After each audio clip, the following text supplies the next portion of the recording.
Happy New Year 2025 and good evening everyone. Welcome to Rinky Vlogs. ভিডিওর ইন্ট্রোতে কিছুটা বুঝতে পেরেছেন নিশ্চয়ই আমি কোথায় যাচ্ছি। আজকে যাচ্ছি প্রয়াগরাজ মহাকুম্ভ 2025।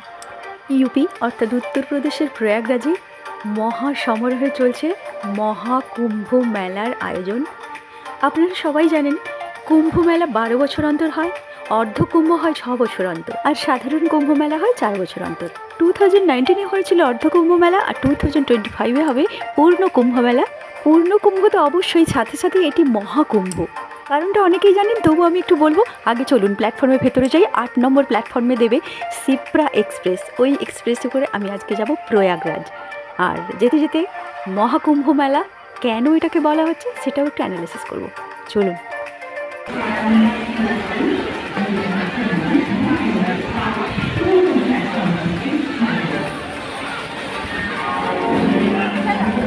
আট নম্বর থেকে 22,912 হাওড়া টু ইন্দোর সিপ্রা এক্সপ্রেসে করে আমি যাচ্ছি প্রয়াগরাজ।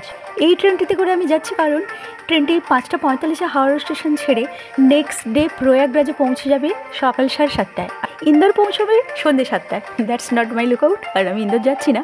7:30 মানে আর্লি মর্নিং পৌঁছে গেলে সারাদিন প্রয়াগরাজে সঙ্গমস্থল ছাড়াও আরও কয়েকটা সাইট সিইং হয়ে আপনি কলকাতা ফিরে আসতে পারবেন। রাইট টাইমে সিপ্রা এক্সপ্রেস ছেড়ে দিল। ট্রেনটি খুবই নিট অ্যান্ড ক্লিন, ভীষণই ভালো লাগবে আপনার। আপনি এই ট্রেনটি ক্যারি করতে পারেন। এই ছাড়াও প্রয়াগরাজে আসার বেশ কয়েকটি ট্রেন আছে, সেগুলো আমি বলছি। ট্রেন বর্ধমান ক্রস করছে। আরও কয়েকটি ট্রেনে আপনি প্রয়াগরাজ আসতে পারেন। দিল্লিগামী ম্যাক্সিমাম ট্রেন প্রয়াগরাজ হয়ে আসে, যেমন তার মধ্যে 12,301 হাওড়া নিউ দিল্লি রাজধানী এক্সপ্রেস, 12,300 হাওড়া নিউ দিল্লি পূর্বা এক্সপ্রেস। আপনাদের সাথে কথা বলতে বলতে আমি এখন ইভিনিং স্ন্যাক্স বলুন আর ডিনার বলুন নিয়ে নিচ্ছি বিস্কিট। 12,307 যোধপুর এক্সপ্রেস, এটা করেও আপনি প্রয়াগরাজ আসতে পারবেন। এছাড়া শিয়ালদা স্টেশন থেকে আছে শিয়ালদা আজমের, শিয়ালদা রাজধানী, এগুলো করেও আপনি প্রয়াগরাজ চলে আসতে পারবেন। আর বাই ফ্লাইটও আসতে পারেন আপনি। বাই ফ্লাইটে এলে আপনাকে কলকাতার দমদম নেতাজি সুভাষচন্দ্র বসু ইন্টারন্যাশনাল এয়ারপোর্ট থেকে পৌঁছে যেতে হবে এলাহাবাদ এয়ারপোর্ট। এয়ারপোর্ট থেকে প্রয়াগরাজের দূরত্ব মাত্র 12 কিলোমিটার। এছাড়া একটু লং ডিস্টেন্সে আপনি Lal Bahadur Shastri international airport Benaras, otherwise Charan Singh airport Lucknow, এগুলিতে করে এসেও আপনি প্রয়াগরাজে আসতে পারেন, তবে ডিস্টেন্সটা একটু বেশি হবে এলাহাবাদ এয়ারপোর্টের থেকে। তো এইভাবে আপনারা চলে আসতে পারেন প্রয়াগরাজে। প্রয়াগরাজ 2025 মহাকুম্ভ মেলার সাক্ষী হতে। আজ 3 জানুয়ারি আমি কিন্তু চলে যাচ্ছি, কারণ ওই সময় এত রাসেস এত গ্যাদারিং হবে আমি মেনটেন করতে পারবো না। ট্রেন ছুটছে, এখন 10:30 বাজে। আজকে গুড নাইট করছি, মর্নিংয়ে দেখা হচ্ছে। Good morning. এখন বাজে সকাল 6টা, কিন্তু নর্থ সাইডে সানরাইজ অ্যান্ড সানসেট বোথ একটু লেট করেই হয়, আপনারা জানেন। তাই বাইরেটা কিন্তু এখনও একটু ডার্ক ডার্ক আছে, একটু পরে ক্লিয়ার হয়ে যাবে। প্রয়াগরাজ স্টেশন পৌঁছানো পর্যন্ত আপনাদের সাথে আরেকটু গল্প করে নিই। পৌঁছে তো আপনাদের লাইভ দেখাবো কীভাবে প্রস্তুতি নিচ্ছে 2025 মহাকুম্ভ মেলা। আপনারা অনেকেই জানেন অ্যাবাউট মহাকুম্ভ, তবু আমি একটু বলি। 2025 ইয়ারকে মহাকুম্ভ বলা হয়েছে কারণ সাধারণ কুম্ভ হয় 4 বছর অন্তর, অর্ধকুম্ভ হয় 6 বছর অন্তর, আর কুম্ভ হয় 12 বছর অন্তর। 2025 এই ইয়ারটা কিন্তু ওই যে 12 বছর অন্তর কুম্ভ হয়, এটা 12 নম্বর কুম্ভ হতে চলেছে। অর্থাৎ 12 × 12 ইকুয়াল 144 ইয়ার্স। 144 বছর পরে এই মহাকুম্ভ। বুঝতেই পারছেন এই মহাকুম্ভের কতটা ইম্পর্টেন্সি। ট্রেন এসে পৌঁছেছে মির্জাপুর স্টেশন। এখনও প্রয়াগরাজ পৌঁছতে প্রায় আধা ঘন্টা 45 মিনিটস লাগবে। 13 ঘন্টা জার্নি করে ফেলেছি। চলুন প্রয়াগরাজ পৌঁছই। কি বিশাল একটা সোলার সিস্টেম দেখুন। আলটিমেট ট্রেন ইন করছে প্রয়াগরাজ চৌকি স্টেশনে। আর একটা কথা বলি আপনাদের, প্রয়াগরাজ চৌকি এবং প্রয়াগরাজ যেটি মূল এলাহাবাদ স্টেশন, দুটি কিন্তু পরপর আছে। সব কয়টি ট্রেন কিন্তু প্রয়াগরাজ মানে মূল এলাহাবাদ স্টেশনের উপর দিয়ে যায়। যেমন সিপ্রা এক্সপ্রেস, আমি যেটাতে এলাম, এই ট্রেনটি কিন্তু প্রয়াগরাজ চৌকি হয়ে ইন্দোর চলে যাবে অন্য রুটে। আর দিল্লিগামী সমস্ত ট্রেন কিন্তু মূল যে এলাহাবাদ স্টেশন প্রয়াগরাজ, নতুন নেম, এখানে হয়ে কিন্তু যাবে। যাই হোক, আমি স্টেশনে নেমে পড়েছি। চলুন, 3 নম্বরের ট্রেন দিয়েছে, 1 নম্বর দিয়ে বেরিয়ে গিয়ে টোটো ক্যাব যে যেটা পারবেন, আমি দেখি কোনটার কীরকম প্রাইস আছে, সঙ্গমে পৌঁছে যাই। চলুন, সো লং ওয়ে, বেশ অনেকটা ওয়াকিং করে যেতে হবে। চলুন যাওয়া যাক।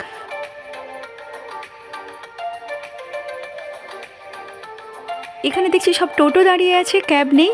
চলুন দেখি সঙ্গমে পৌঁছে দেওয়ার জন্য কত কি প্রাইস টাইস নেয়, বা শেয়ার নিয়ে যাবে কিনা, রিজার্ভ যেতে হবে কিনা। যাই, চলুন কথা বলে নিই। তো ওরা বলল যে যদি শেয়ার নেওয়ার থাকে তো শেয়ার নেওয়া যাবে, আদারওয়াইজ রিজার্ভ করে নিতে হবে। রিজার্ভ করলে 400 টাকা, আর শেয়ার করে নিলে 50 রুপিস। ইউপির মতো এত পপুলেটেড স্টেটে শেয়ার পাবো না তা তো হয় না, শেয়ার আমি পেয়ে গেছি। আর এই যে রাস্তা দেখছেন, এই রাস্তা কিন্তু 2-4 দিন পরে সিল করে দেওয়া হবে, মানে ট্রাফিক কোনো যাবে না, আপনাকে ওয়াকিং করেই যেতে হবে 5 কিলোমিটার মিনিমাম। টোটো ড্রাইভার এই কথাই বলল। মহাকুম্ভ বলতে গেলে এখান থেকেই স্টার্ট।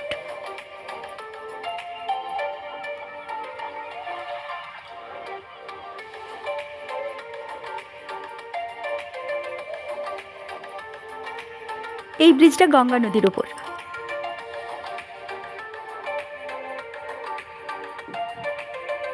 একটু রোডওয়েজ দেখাচ্ছি এলাহাবাদ সিটিকে দেখানোর জন্যে।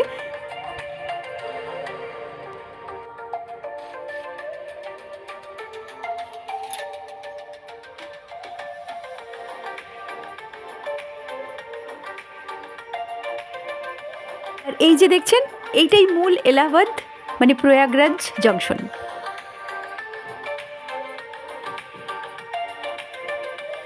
ওই যে টেন্টগুলো দেখতে পাচ্ছেন, এখান থেকেই কিন্তু টেন্ট শুরু, মানে মেলার যে ব্যারিকেড দিয়ে স্টার্ট, এখান থেকেই কিন্তু শুরু।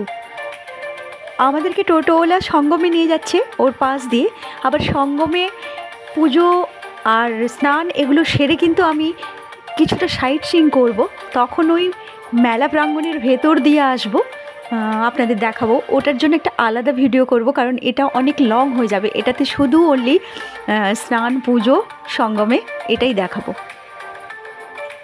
চলে এসেছি বাথিং ঘাটে। অনেক কটা, মানে প্রায় 8খানা বাথিং ঘাট তৈরি করা হয়েছে, একটাতে আমাদের নিয়ে এসেছে। এখানে একটা লালকেল্লা দেখা যাচ্ছে, এটা মোগল সম্রাট আকবরের তৈরি লালকেল্লা। এটার ভেতরে কি আছে এও সাইট সিইং করব, পরের ভিডিওতে থাকবে। এখন চলুন সঙ্গমে যাই। নাও নিয়ে, মানে নৌকো নিয়ে যেতে হবে, কি রেট বলে কি করে। আগে চলুন সঙ্গমে যাই। প্রচুর বালি, বালির উপর দিয়ে হেঁটে যেতে হচ্ছে, আর এখানে অনেক দোকানপত্র সব দিয়েছে। ঘাটের দিকে এগিয়ে যেতে হবে, ওই দিকটাতে। চলুন যাই। আর কি ঠান্ডা জানেন, ভীষণ ঠান্ডা। আপনারা কিন্তু আসবেন, খুবই ভালো শীতের পোশাক নিয়ে আসবেন। একেবারে সোয়েটার, মাফলার, টুপি, গ্লাভস, মানে এগুলো গা থেকে খোলাই যাচ্ছে না। স্নানের সময় যে কি হবে, স্নান কিন্তু হয়ে যায়, ওটা একটা ব্লেসিং অফ গড, কিন্তু অসম্ভব ঠান্ডা, অসম্ভব ঠান্ডা, জাস্ট বলা যাচ্ছে না, বর্ণনা করা যাচ্ছে না। আর কলকাতা থেকে এসেছি, আমি একটা জ্যাকেটও লাগাইনি। আপনারা দেখেছেন আমি ট্রেনে উঠেছি, তখন একটা টি শার্ট গায়ে ছিল, তারপর যা এই সোয়েটার লাগিয়েছি আমি, আমার তো মনে হচ্ছে না আমি এগুলো খুলতে পারবো, এতটাই ঠান্ডা। এই নৌকার উপর উঠে গেলাম। আর নৌকাও বলেছিল রিজার্ভে করে গেলে 600 টাকা, আর না হলে মিনিমাম 6 জনকে নেবে 150 টাকা করে পার হেড। কিছুটা বার্গেন করলাম, তো এর থেকে কম হচ্ছে না। আপনারা এসে এরকম বার্গেন করবেন যদি কমাতে পারেন। আমরা শেয়ার করে 6 জন এই যে বসে গেছি। এনারা এখানকারই লোক, প্রয়াগেরই লোক, আর আমি কলকাতার। কয়েকদিন আগে গঙ্গাসাগরে গিয়েছিলাম, অদ্ভুত একটা ফিলিংস নিয়ে এসেছি। আর আজকে যাচ্ছি গঙ্গা যমুনা সরস্বতীর অরিজিনাল সঙ্গম স্থল। দারুণ ফিলিংস হচ্ছে, যেটা ডেসক্রাইব করা যাচ্ছে না, ভীষণ ভালো লাগছে। যাচ্ছি যমুনা নদীর ওপর দিয়ে, সঙ্গমে গিয়ে পাবো গঙ্গা নদীর ধারা, সরস্বতী নদীর ধারা, আর এই যমুনা নদীর ধারা। মাইথোলজি বলে যে যমুনা নদী নাকি সূর্যদেবের স্ত্রী। সময় তিথি ওয়াইজ কুম্ভ 4টি জায়গায় হয়। গঙ্গা নদীর ধারে হয় হরিদ্বার কুম্ভ, এলাহাবাদে হয়, মানে এখানে প্রয়াগরাজে হয় গঙ্গা যমুনা সরস্বতীর সঙ্গমস্থলে। শিপ্রা নদীতে হয় উজ্জয়িনী কুম্ভ, এবং গোদাবরী নদীতে হয় নাসিক কুম্ভ। নাসিকে আবার দুটো জায়গায় হয় কুম্ভ। বৈষ্ণবরা পুণ্য স্নান করেন নাসিকের রামকুণ্ডতে, আর শৈবরা পুণ্য স্নান করেন নাসিক থেকে 30 কিলোমিটার দূরে ত্রম্বকেশ্বরে। কুম্ভমেলার তিথি সময় নির্ধারণ হয় কিন্তু চন্দ্র, সূর্য এবং বৃহস্পতির অবস্থান অনুযায়ী। এই ধর্মীয় অনুষ্ঠানটি কিন্তু পুরোটাই বেদ মতে পালন করা হয়। দেখুন কত নাও ভেসে চলেছে সেই সঙ্গম স্থলের উদ্দেশ্যে। আমরা প্রায় অনেকটাই চলে এসেছি, আর একটু এগুলেই ওই যে দূরে দেখা যাচ্ছে সঙ্গম স্থল। নৌকো করে যেতে যেতে আমি একটু যমুনার জলকে ছুঁয়ে দেখছি। আবার এও বলা হয় গঙ্গা, যমুনা, সরস্বতী এই 3 দেবী নাকি 3 সিস্টার্স। এরা একসাথে মিলিত হয়েছিলেন ওই স্থানে, সেই জন্যেই এটাই ত্রিবেণী সঙ্গম।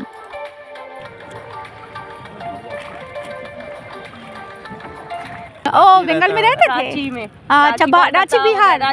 नहीं, झारखंड। नहीं, मैं रहा हूँ बंगाल 6 महीने मैंने जॉब किया है। अच्छा, तो कुछ कलीग्स हैं वहाँ। तो कब आए? आज ही आए हैं? नहीं नहीं, मैं तो कोरोना टाइम पे यहाँ पे आ गया था घर पे ही अपने।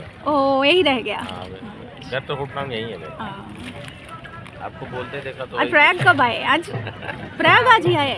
नहीं नहीं, प्रयाग यहाँ पे घर ही है हमारा। ओ, वहाँ जॉब अच्छा। करता था। ओ, 5-6 साल रहा हूँ मैं। अच्छा, तो आप लोग तो 13 तारीख भी आएंगे और भी आएंगे। 13 तारीख को तो गैदरिंग ज़्यादा होगा ना? इसलिए पहले आ गए। बहुत भीड़ हो, बहुत पिस जाएंगे हम लोग भी, इसलिए आप जितना देर में जा रहे हैं। एक साथ जब आई हैं हाँ। तो जब फ्लो आता है तो जो सैंड होता है वो ऊपर आ जाता है। उस 3 फ्लोर्स दिखाई देगा? हाँ हाँ, बिल्कुल अलग अलग पानी। अच्छा, बोलेंगे ये पानी में भले जा रहे हैं।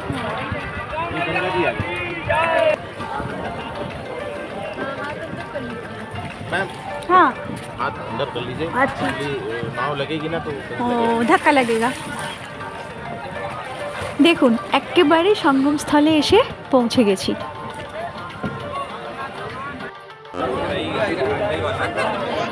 ব্রাহ্মণের সাথে কথা বলে একটা মিনিমাম কস্ট ওরা নিল। তো গঙ্গা, যমুনা, সরস্বতী 3 দেবীরকে শ্রদ্ধার্ঘ্য নিবেদন করব, সেইভাবে ওনারা আমাকে পুজো করাচ্ছেন।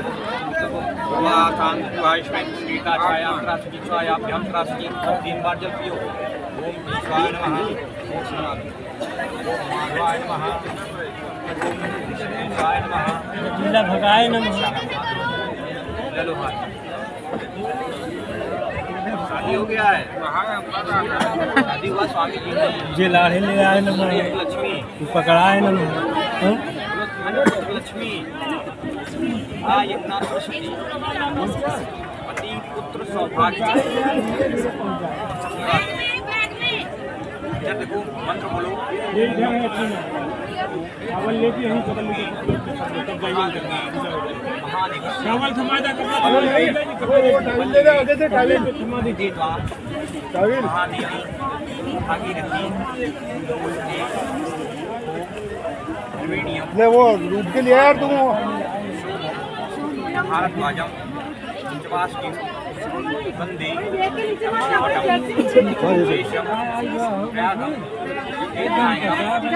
राजा भागीरथी शक्तिस्थानाम तीर्थराज प्रयागराज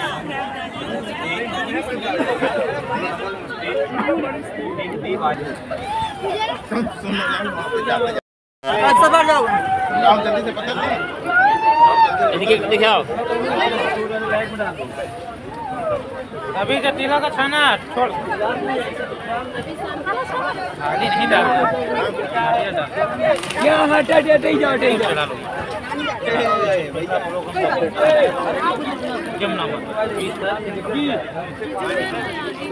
अरे बड़े हुई है।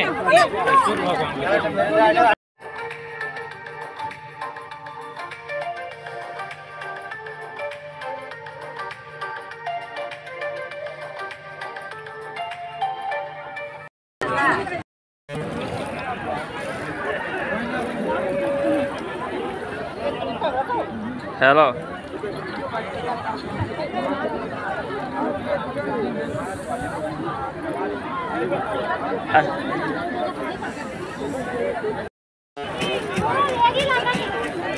ए माई धोबी घाट है, धोबी घाट है ये। अरे तुम लोग कपड़े को चेंज करो। बोलो गंगा मैया के।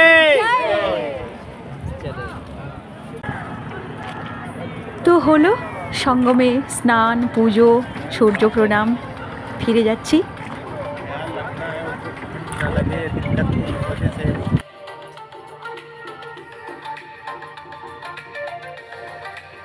এবার চলুন, ওই যে দেখে এসেছিলাম লালকেলা, লেটে হয়ে হনুমানজি মন্দির, এইসব একেবারে এই সারাউন্ডিংসের ভেতরে এই সাইট সিনগুলো করবো।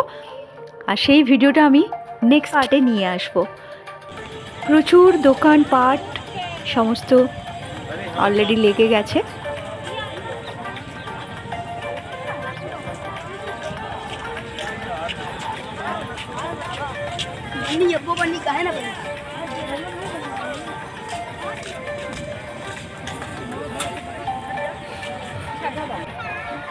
আর এই যে কি সুন্দর সেজেগুজে বসে আছে ক্যামেল, এখানে আপনি ক্যামেল রাইডিং করে নিতে পারেন। আর এই যে এখানে লাইনগুলো দেখছেন, এই লাইনগুলো কিন্তু 13 তারিখের পর থেকে যারা স্নানে যাবেন, সঙ্গমে যাবেন, এইভাবে লাইন দিয়ে আসতে হবে। আর দেখুন এখানে সেতু বাঁধা হচ্ছে। এখন যেমন নাওতে করে ফিস দিয়ে যেতে হচ্ছে, তখন কিন্তু ফ্রিতে যাওয়া যাবে। তো এই ভিডিওটা এতটাই। নেক্সট পার্টে আসছি Prayagraj sight seen. Not forget